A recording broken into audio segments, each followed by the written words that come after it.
Nama saya Nadia Herunisa Apriani dengan NPM 1006011119049 di bawah bimbingan Profesor Dr. Sutawani Darwis dari Program Studi Statistika Fakultas MIPA Universitas Islam Bandung akan mempresentasikan skripsi dengan judul Kesesuaian Distribusi Magnitudo Gempa dengan Distribusi Teoritis Gempa dalam Perhitungan Premi Asuransi Gempa Bumi.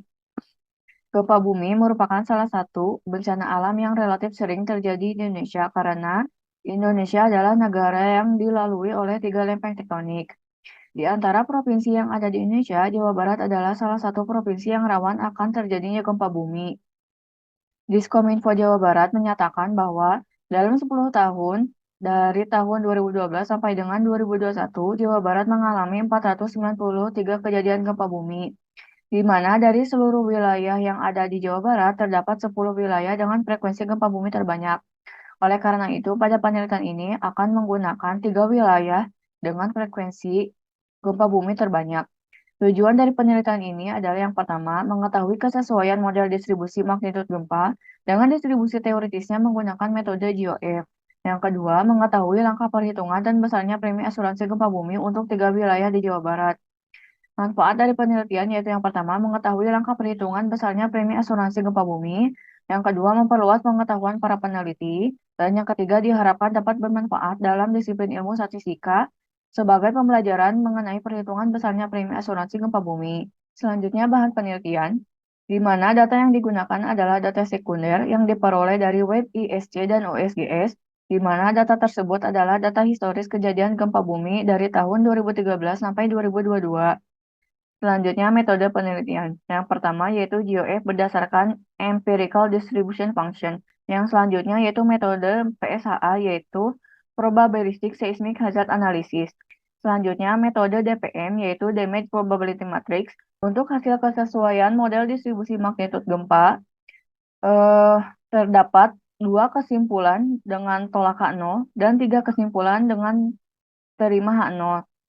Sehingga dapat disimpulkan bahwa H0 diterima, yang artinya dengan menggunakan derajat kepercayaan sebesar 95%, dapat dinyatakan bahwa model pada distribusi magnitudo gempa sudah sesuai dengan distribusi teoritisnya, yaitu distribusi eksponensial.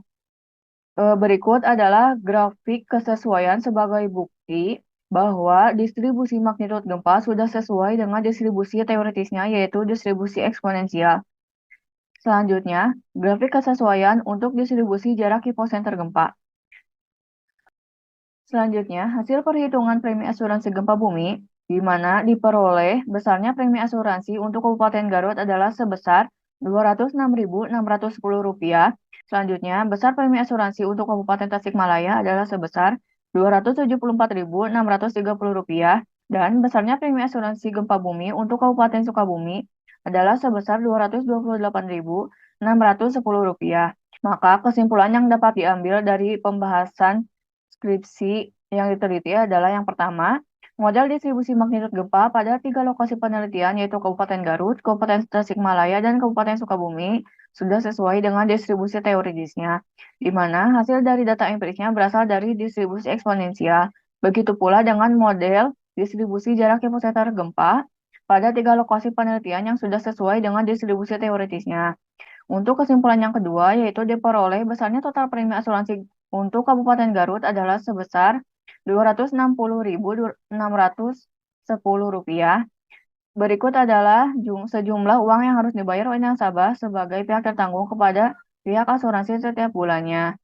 Selanjutnya, besarnya premi asuransi gempa bumi untuk Kabupaten Tasikmalaya adalah sebesar Rp274.630. Berikut adalah sejumlah uang yang harus dibayarkan oleh nasabah sebagai pihak tertanggung kepada pihak asuransi. Dan besarnya total premi asuransi untuk Kabupaten Sukabumi adalah sebesar Rp228.610.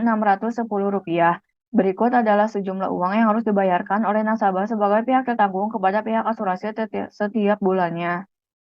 Adapun saran yang dapat diberikan oleh peneliti untuk penelitian selanjutnya yaitu dapat menambahkan tentang tahun data penelitian lebih dari 10 tahun agar hasil dari penelitian lebih bervariasi dan dapat memberikan perbandingan dalam penggunaan distribusi yang lebih baik untuk digunakan dalam penelitian PSHA. Terima kasih. Wassalamualaikum warahmatullahi wabarakatuh.